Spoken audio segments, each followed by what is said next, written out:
integration of trigonometric functions. That's what we're going to do. We're going to deal with all trigonometry, and we're going to take the use the table of integration of the trigs, which I have it set up right here, from the top to bottom. And then we're just going to use substitution method, and then that's what we're going to do. We're going to go through a few examples. Okay, let's start with the first one.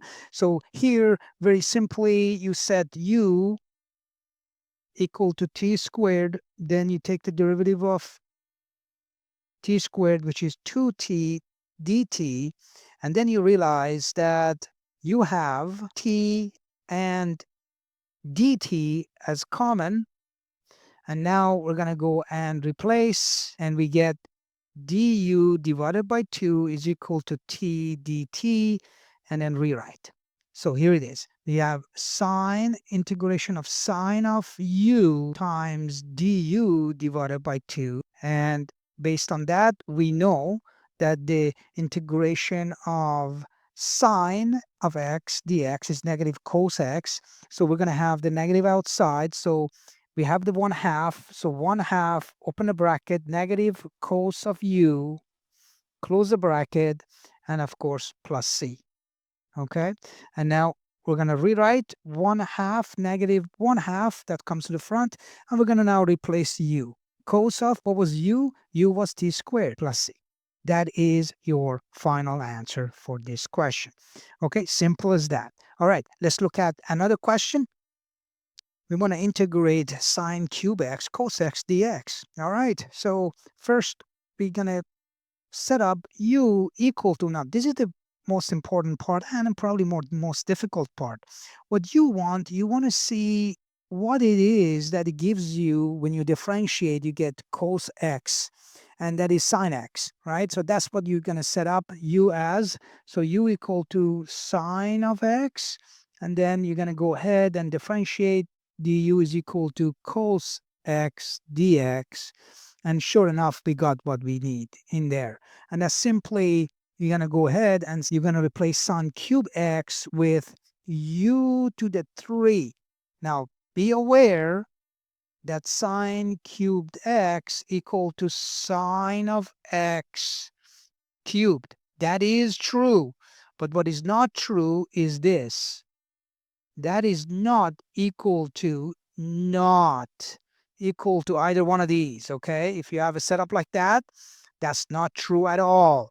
Okay, so be aware. All right, so we're going to go ahead, and then we're just going to say u to the 3rd du, simple as that. And then we're going to go ahead and do the derivative. So that would be 1/4 u to the 4th plus c. Replace 1/4 u was sine of x to the 4th plus c. All right, and that is the final answer. Simple as that. All right, let's look at another question. So now we have this question. We want to integrate cos x, cos of sine x dx. Notice that this sine x is the argument of the cos function on the second. So it's very simple. In this one, you have no choice, but you set u equal to sine x, and you notice when you take the derivative, which becomes cos x dx, and you have cos x dx is right there. All right, and then we're going to go ahead and replace. So what do we have? We have the integration of, now first we're going to put this one in there. So this would be cos of u, and then du, because that's what du is right there. All right, and now we're going to go ahead and do the integration. Now remember, from the table of integration, the cos of integration of cos of x dx is sine of x right there. So simply, we're just going to go ahead. This would be sine of u plus c. And now we're going to simplify and replace u. This would be sine of, and u was sine of x, and then plus c.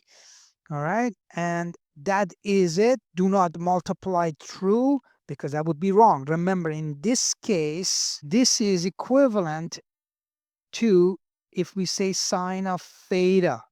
So turns out that theta is sine of x right there. That's your theta. So don't go multiplying it through. So this is your final answer for this question. All right, let's look at another question. Let's look at this question. This question is actually, I tried to change it now from indefinite integrals to definite integrals now so that you can see the actual calculation as well. And here it is. We're going to still use the integration by part. So in this case, we're going to set we're going to set u equals to cos of theta, and du derivative of cos is negative sine theta d theta. And in this case, notice that we do have a sine theta d theta. It's just at the negative. So negative du equals to sine theta d theta. Now that we have this, we're going to go ahead and do the substitution. So integration of 0. Let's do the boundaries. Okay, now we have negative du divided by, and that would be u squared. Okay, because we have cos squared theta. Cos squared theta is u squared. All right, and that is, let's go ahead and do the math on that one. Leave the negative out, but it doesn't really matter. So this would be negative u to the negative 2 du. And then when you do the math, you'll end up getting negative u to the minus 2 plus 1 over negative 2 plus 1. And when you simplify that, you will get 1 over u. Now, notice that I didn't put the boundaries, the lower limit and upper limit here, and technically I shouldn't put it here as well, because u is not theta.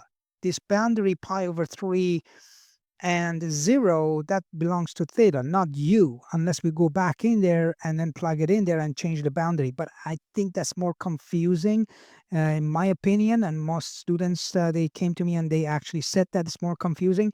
So I rather you just go ahead, do the substitution here now for u. So let's substitute u there, whatever we have. So this would be 1 over cos of theta. And now we're going to go back to the 0 to pi over 3, and then we're going to do the math on that one.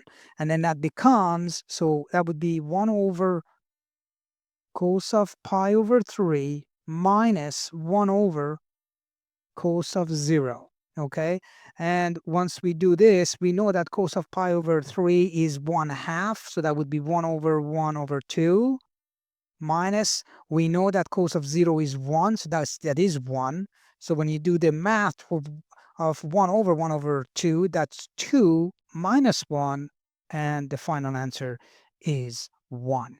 All right, so that is the last question. Remember, you could technically go ahead and change the interval for u here, but I believe be more confusing. Then that means you have to do another thing. So just leave it be, and then you include the intervals and then do the math. All right. I hope you found this useful. Check out the next video in the series. Until next time.